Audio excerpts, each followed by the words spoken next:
Well, welcome. Here we are doing our conversational exposition. My name is Nate. We've got David Guzik and Dave Whalley here, and we're going to continue on through Exodus, looking at the different pieces of furniture in the tabernacle. And so here we are at Exodus 27, looking at the courtyard and the gate. You spoke a little too quickly. This isn't really a piece of furniture. I shouldn't say piece of furniture. This is actually courtyard and the gate. This houses the pieces of furniture. That's right. This sort of sets the perimeter, That's right? Okay, well, maybe we should read the text. Okay.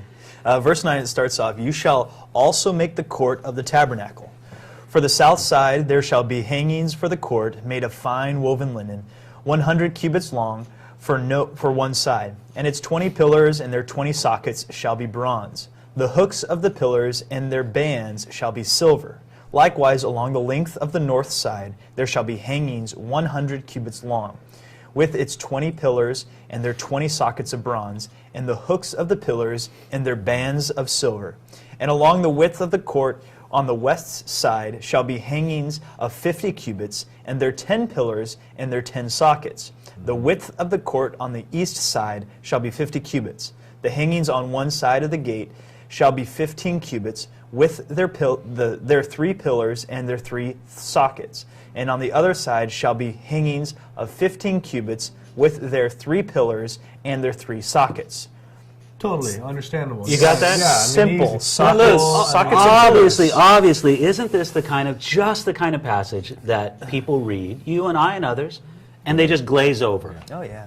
Sockets, silver, hangings, hooks, whatever. Where's Jesus in the midst of this? Right. Well, it's good. So what are we talking about conceptually? What's the whole idea here?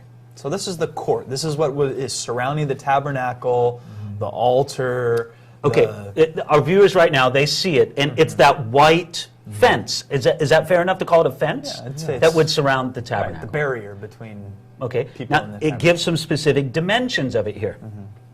It says that it's supposed to be, I'll just translate it into feet, 150 feet long, excuse me, and about 75 feet wide. It's not really a huge area necessarily. I mean, but in fact, I think we talked about how the actual ark, an actual tent, the tent of the tabernacle, that part was only took up like 1/15 of this entire area we're looking at. Right. You know? So not a huge amount of room. Okay, so what's the purpose? Why mark this off? Why not just have the tent there in the middle of the desert? Well, I think Why mark it off with a court? Well, I think one of it is to create that barrier between the tabernacle and the people, so that they wouldn't be approaching the tabernacle, because it's very clear that the Bible and the law is very laid out very explicitly that only the priests, only the priests shall be entering into the tabernacle. Well, into the tent. Into the tent. But who could go into the courtyard?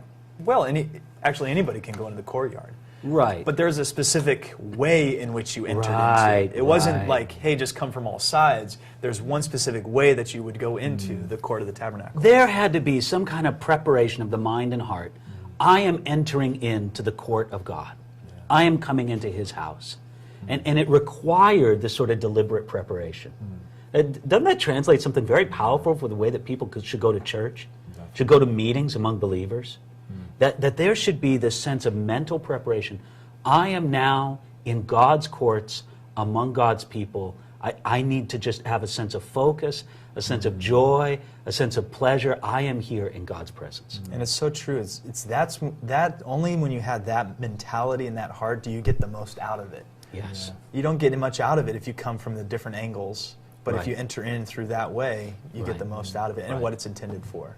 Was it also just, sort of a barrier, the idea that this is a separate, kind of a holy place, different place, but also maybe this protection? I mean, you're talking about they're in the wilderness. Yeah, you there's don't have all over the animals place. wandering Yeah. in and this and that. Okay, but basically what we're talking about is a linen fence. How high? How high is this linen fence? It says 7.5 feet, maybe. Yeah, 7 feet, Exodus 8 chapter feet. 27 tells us that. Yeah. Verse 18 tells us about 7.5 feet high. So not super high, but a fair size of height. And then it was hung by particular pillars. That's how it was hung, by these pillars that went around. And we sort of have an artistic representation, a wooden pillar made with a silver top, to sort of be attractive and reflective and solid and all of that. So that's sort of the picture at hand. Yeah, so it's kind of like just hanging kind of different hanging different like curtains in a sense, like here, pillars Sort of in like between. that, curtains.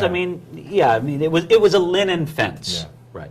But structurally sound. It sounds like Yeah, it the could withstand. pillars were secure. Yeah, they were secure. Yeah. Okay, let's read on. Verse 16. So now we're talking about the kind of gate. So for the gate of the court there shall be a screen 20 cubits long, woven of blue, purple, and scarlet thread, fine woven linen, made by a weaver. It shall have 4 pillars and 4 sockets. So now we're talking about maybe the actual door into this courtyard we just talked about. Here's this perimeter. Right. How are you going to get inside there? A screen, a door. Exactly so. And so again, we sort of have an artistic representation of what this screen would be like. It's told to make it with colors. We don't know what the pattern was, but it was something of this idea. You go through, and really you got to say it would probably be visually striking. You've got this linen white, fence all around for like half of a football field, but right there at the gate, this brilliant color that would be attractive, that would sort of tell people, come, you're welcome, enter, here's the gate, right here. And I just find that welcoming from God to do this. Now, was there a couple gates, or are we looking at just one gate? How many entrances in? How many ways were there into the tabernacle? One. Or into the courtyard. Courtyard, I guess. Tabernacle as well, Yeah. but just one entrance. And that's fascinating, isn't it? Yeah. Why didn't God make a bunch of gates? Well, I mean, I think it just translates, of course, Jesus says, I am the way, I am the truth, I am the life. That's right. No one can come to the Father except through me. And just like the brilliant colors that we saw in that sort of model's representation, Jesus is an attractive gate. Yeah. He's beautiful. Look at him. He draws men to him. Here, come. Here I am. Come through. Now, there's only one way, but God's made that one way attractive and magnetic to those who have the disposition to go. And through it. actually, in one hand, kind of large, right? 20 cubits long. That's right. Long enough. I don't think anybody's going to miss it. There it is. But just one way, but you got to come in through that way. Okay, let's read on here. Verse 17. It says, all the pillars around the court shall have bands of silver. Their hooks shall be of silver, and their sockets of bronze. The length of the court shall be 100 cubits, the width 50 throughout, and the height 5 cubits, made of fine woven linen, and its sockets of bronze. All the utensils of the tabernacle for all its service, all its pegs, and all the pegs of the court shall be of bronze. Okay, so what we have is each one of these pillars that the fence was held onto, the linen fence, was silver at the top. It made it shiny, it made it visible, but then it also had a socket of bronze on a base of bronze. In other words, the fire of refining was there and present with the post as well. Yeah, so we talked about the idea of bronze and silver. Bronze meaning kind of judgment, refining. It was an alloy. It took heat to get going. Here, and then the top, though, was this silver. Silver, what was the silver again? Redemption. It's always a metal in the Bible associated with redemption. Yeah, it's really cool. So here we go, all these pillars of bronze on the bottom. Right. Weighty, also strong, secure, silver on top. Really cool picture. But the bottom line was, again, it was marking out this place. Here are the boundaries. Here you're coming into the house of the Lord. Yeah. Prepare your heart. Come to do God's business. I mean, you almost see some priests standing outside of the gate, welcoming people in, but just encouraging them, hey, are you ready to come make your sacrifice? Are you ready to come meet with the Lord? So with that, I mean, talking about this courtyard. Yes. Where anybody was able to come in? I mean, and obviously the tabernacle, okay, no. Now, Nate, you're putting your finger on a question I think is very good. I'll be honest, I don't have a direct answer for. We know that later on with the temple, there was a defined outer court, just like this. Right. Then there was a court of the women. Then there was a court of the Gentiles. Here, it seems to all be combined into one court. I don't know if women were allowed into this court. I think so. Matter of fact, there are references. I'm just kind of doing the mental concordance here. Didn't Hannah, in the book of 1 Samuel, come and bring an offering to the Lord with her husband?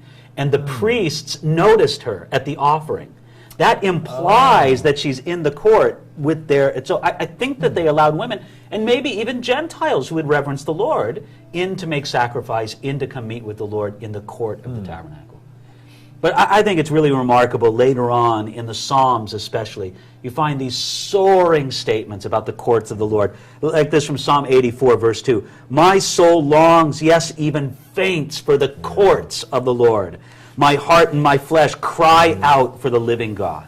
Or how about this, verse 10 of Psalm 84? For a day in your courts is better than 1,000. I mean, this is the area that it's talking about. The courts of the Lord, there at the house of the Lord, to come and to commune with the Lord.